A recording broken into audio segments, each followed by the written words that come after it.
Nana Chairman, distinguished leaders, colleagues, the vibrant young people in this room, good afternoon. Let me begin by thanking the organizers for bringing up together the conference, for giving my voice. I have cold and I couldn't say no to this program, so forgive me.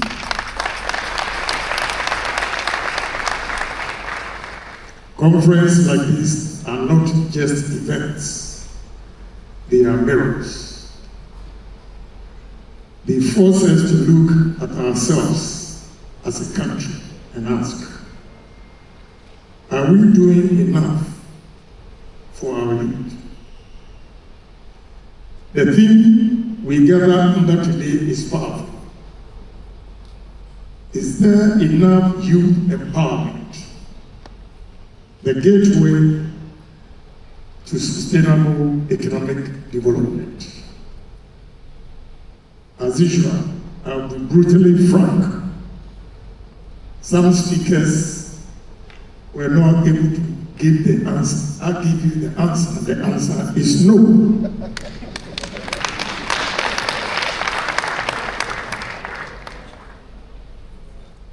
The answer is no because we've had brilliant youth in this country that are eager to do something for themselves. But our leaders and governments have not prioritized the youth empowerment. And even an example that is the gentleman who asked the question about cocoa powder. It looks as if our policies in this country favors only foreign investors. And we, the local entrepreneurs, go through hardships, and sometimes we are treated by the authorities as if we are their enemies. But gentlemen, I want you to go back to the Minister of Finance and ask him the law of the free zones. I have a factory at the free zones, so I know that at least 30% should be sold locally.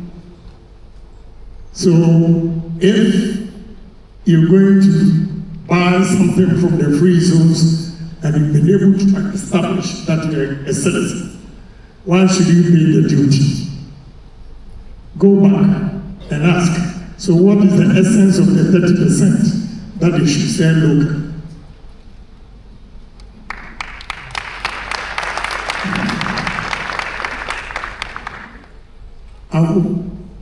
I'll break my thoughts into two phases.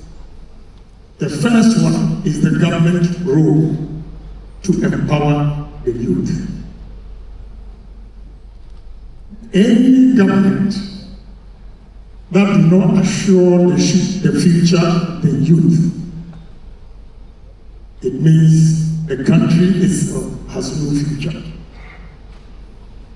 Because the youth is our future.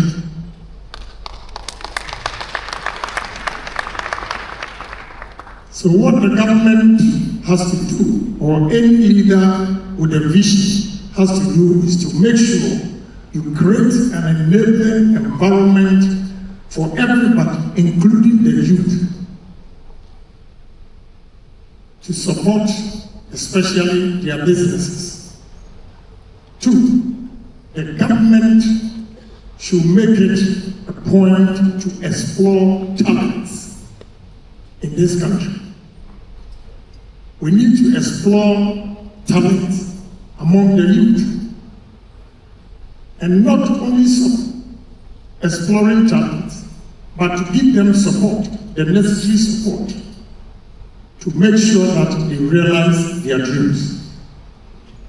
I have a different approach. The theory must end. We have to be pragmatic.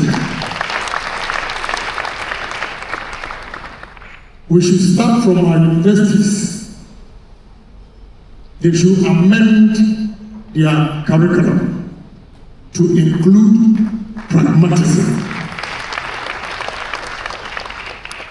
If you now is now where I was at Saudi College and I could recite from scene 1 or act 1 to the end of Macbeth. I only got to understand what I was reading at the Saudi College when I only went to Fordham University, that I actually understand Shakespeare. We need to stop that and make sure when we talk about national service, for instance, speakers, an engineer who has completed university and needed experience, when he goes to national service for appointment or recruitment, they gave him a receptionist. How do you expect an engineer to be a receptionist and expect him to deliver? This is what we are confronted with as a nation. At least engineers should be introduced to companies specialized in engineering field to enhance whatever they've learned and the practical experience that will enable them to take their destiny into their own hands. This side of the world, and my country, Ghana, our policies do not encourage the youth to take their destiny into their own hands. A country where they believe only the old has the wisdom and the knowledge, I'm afraid we need to change. We have to appreciate the youth, their talent, and their innovations. If not, we'll be lagging behind when it comes to technology and innovation. Those days when we were in school, when you take math set to exam school, you were disqualified. But today, they take their laptops to the classrooms. We have to accept in the exam school, we have to accept that is the reality now. So we have to embrace it. But when it comes to Ghana, anything about the youth is relegated to the background. We need to change that. Again, as a nation, we need to change the mindset of Ghanaians and especially the youth. The youth today believe that the only way to make money is to gamble. You see them all over the place, gambling and threatening politicians who pose tax on gambling. I will pose tax on gambling to deter you, because that is not the way to make a living for the rest of your life.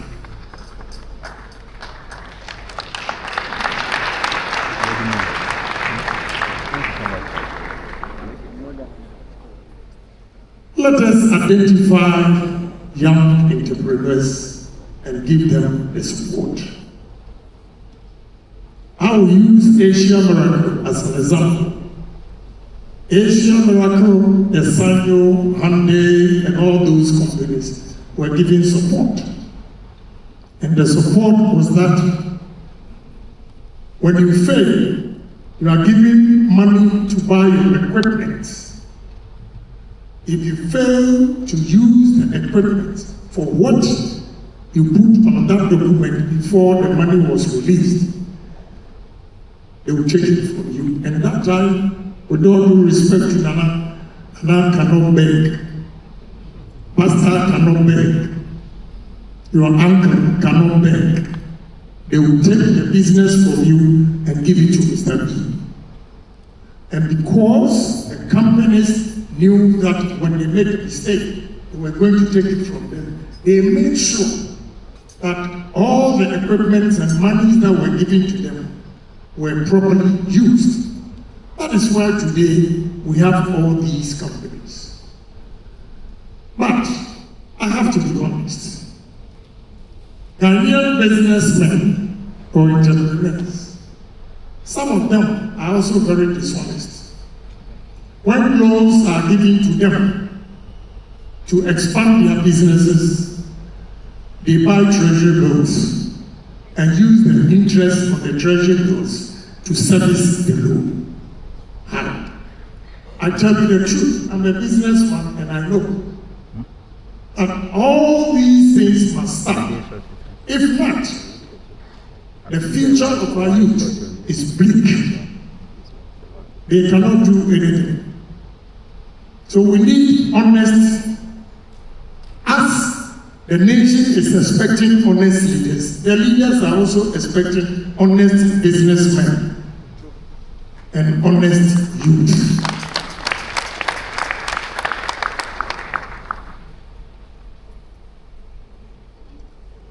Now to the youth of this country, I know you have dreams.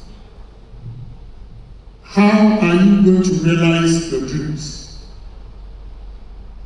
Let me share these few points with you. What I call 7 determinants of success. The 7 determinants of success. 1 is vision. You just don't sit here and call yourself a youth and expect government to do everything for you. All the successful people sitting here telling their story, none of them rely on government for his survival. They all work hard. So if you want to succeed as a youth, the first thing you have to do is to have a vision. Dream big. Do things big. Don't be a myopic thinker. Where everybody, when you explain what you want to do, your own colleagues will discourage you by saying, oh, you are too low, you are this. The moment they tell you you are too low, that should be an encouragement to you to push ahead for your vision.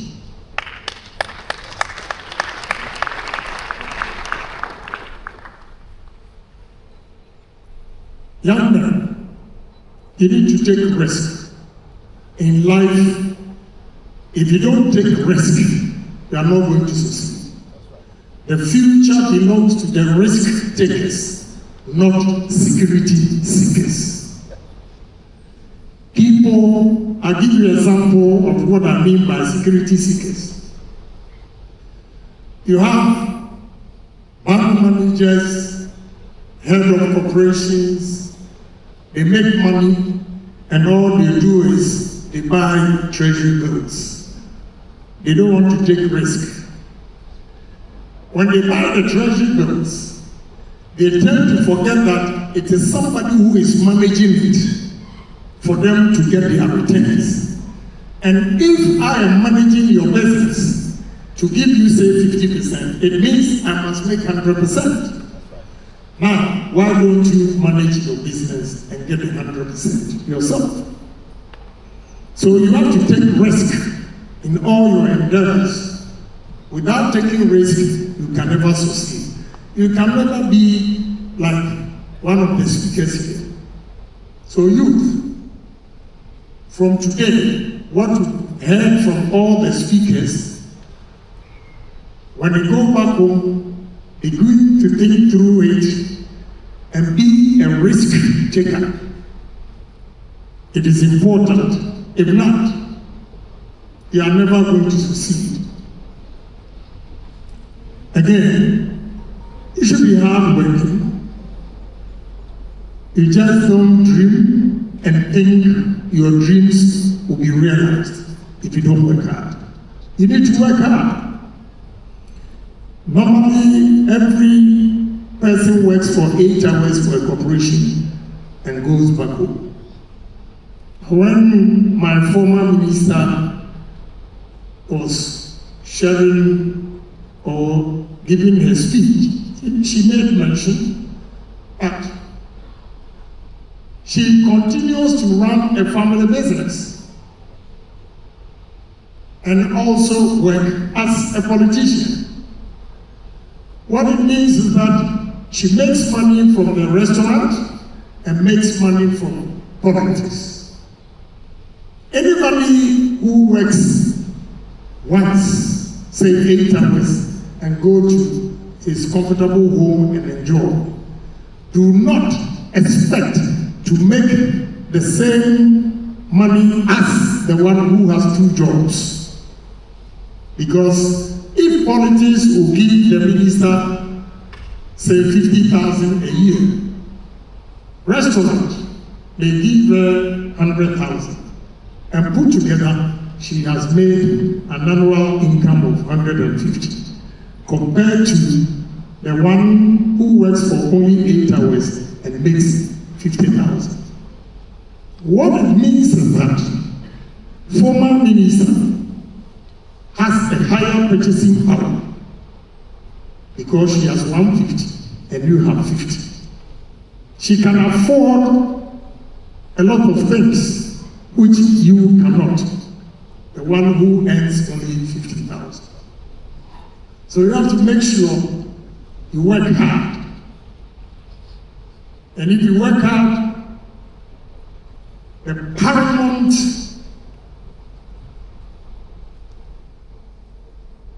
what you have to do with the money you make is to have ability to save.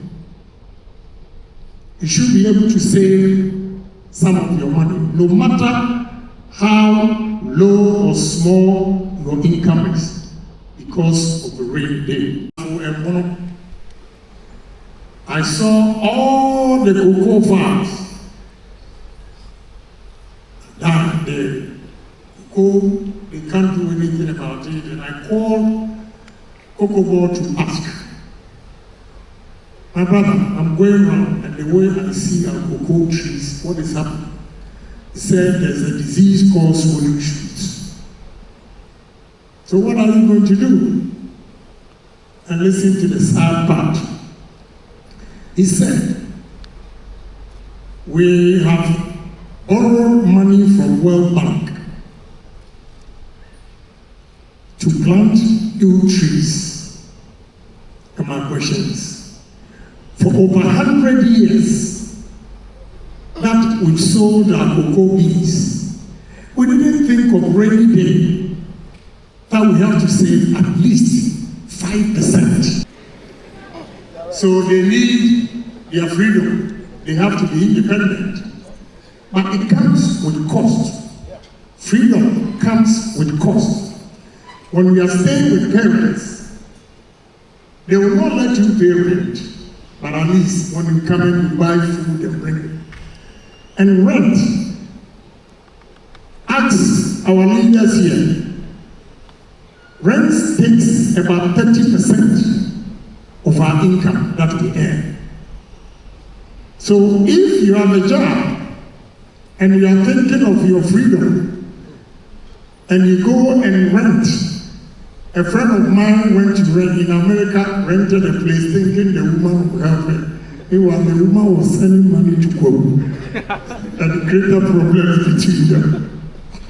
So you need to save about 70%, stay with your parents for about 5 years, accumulate capital, and use the capital to start a business. You will see that your classmates who had a job and rented a place with a boyfriend or girlfriend will definitely be far, far behind you when it comes to capital. And a day will come that your accumulated capital that you have invested When you are spending, you do not even feel it because you have enough for yourself.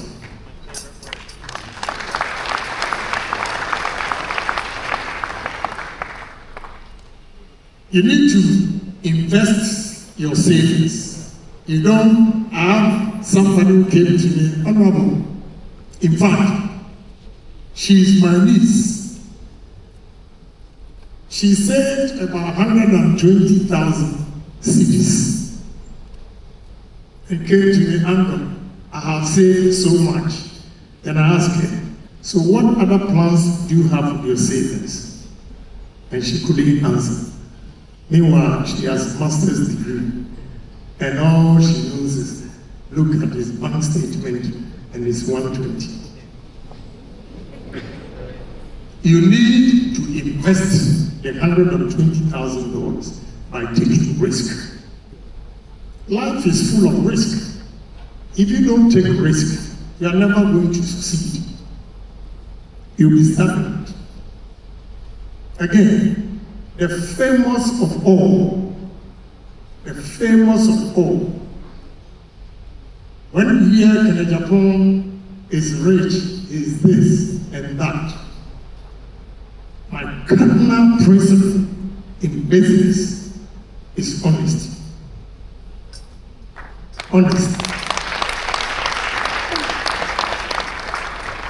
We have a lot of businessmen who have foreign partners. And when they invest their money in their business, they swindle them. But because of my honesty, as I sit here, a gentleman by me showed me some information that a man from Dubai has checked my background and he wants to meet me. I don't even know him. But anybody going to do business with you these days will check your background first.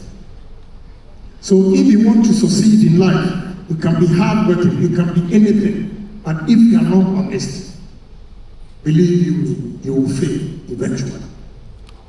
So it's honesty, honesty, honesty that will determine your success. Because we are in a global world. People will look at your information and will be willing to deal with you.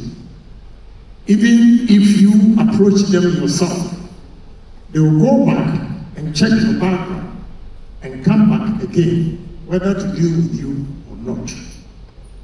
So young men, with this determinant of success, what you also have to do is that don't rely on government for your survival.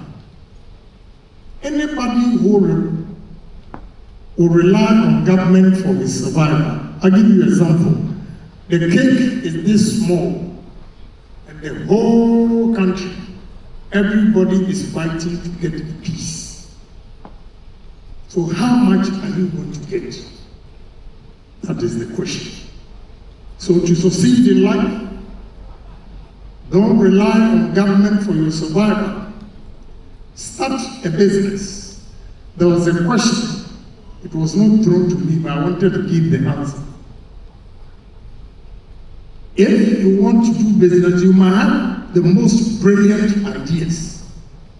But if you come to me with zero down payment and expect me to give you 100% of your dreams, I'm afraid I'm not going to do it.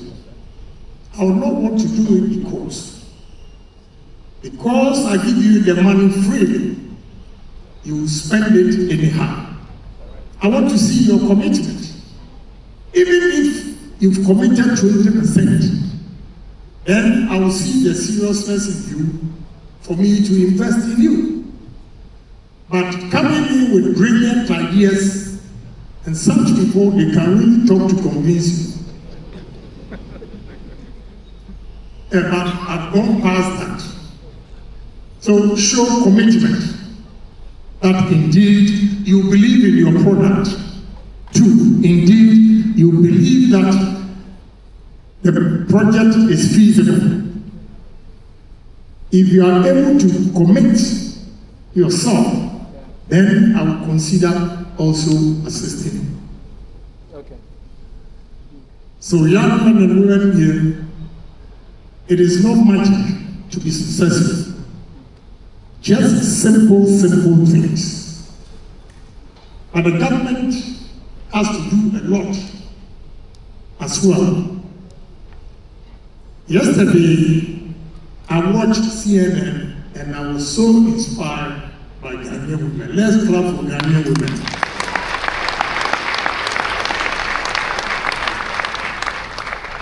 Let's clap for the conveyor. All the theories that I have propounded to change the paradigm shift, the conveyor said it all. And yesterday, two ladies, one, the name, later I got to know that she's a Ghanaian, but one I kept it. She's called Justin Tete. What they do is mix pineapple with mangoes, dry it, and export. And that business alone, according to CNN, is $8 billion business venture. What are we doing as a country? We only speak big English. When we have to be pragmatic. God has given us this rich land. I'm surprised that Ghanaians are only interested in our natural resources. I can assure you, if we know what to do, our cassava, pineapple, plantain, sugarcane, cocoa are more important than gold.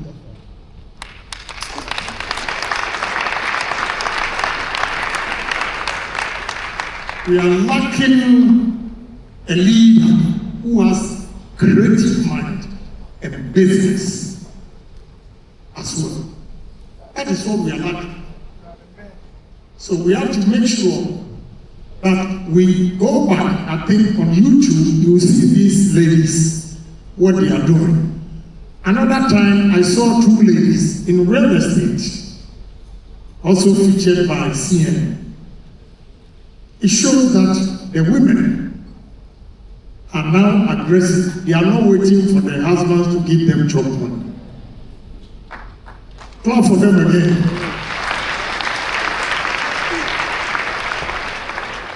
So what we need is adding value to all our raw materials. We should create businesses in this country, processing our raw materials, right, agro-processing with the value chain. I can stand here before you here and tell you how many factories I can get out of maize. Maize, I can get corn oil, 1. 2, I can get ethanol. 3, I can get maize flour. 4, I can get poultry feeds. 5, I can produce cerelac. 6, I can produce corn flakes. What are we doing? We can use cassava for 32 different products. We use cassava for ethanol, we use cassava for starch, we use cassava for powder, we use cassava for poultry feeds. So many things we can do. Cassava biscuits. What are we doing? That is the question. right. So young men and women here today, this afternoon, if you are fortunate to get government job, fine. But if not, begin to pick mangoes. Begin to pick the pineapples. I have a young man who came to me with 2,000 acres of mango farms and 500 acres of coconut farm.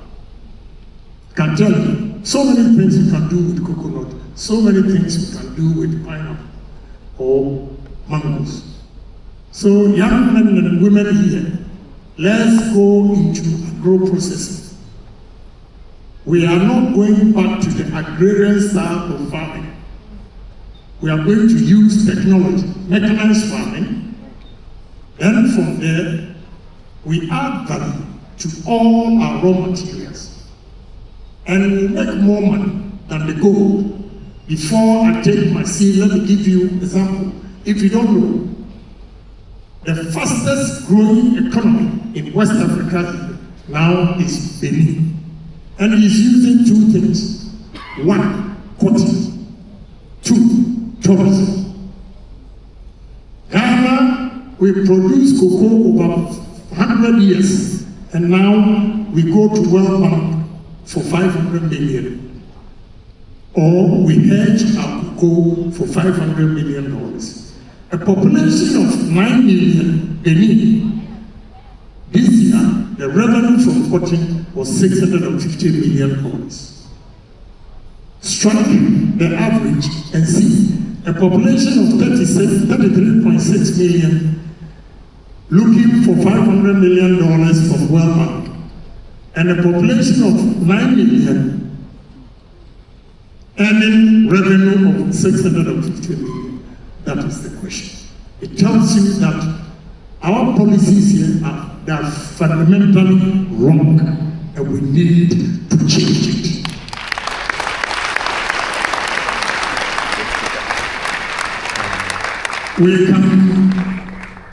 We can solve our problems by using pragmatic approach and not theories. Thank you very much. Thank you so much. Grateful for your time and your thoughts. Appreciate your passion and your zeal to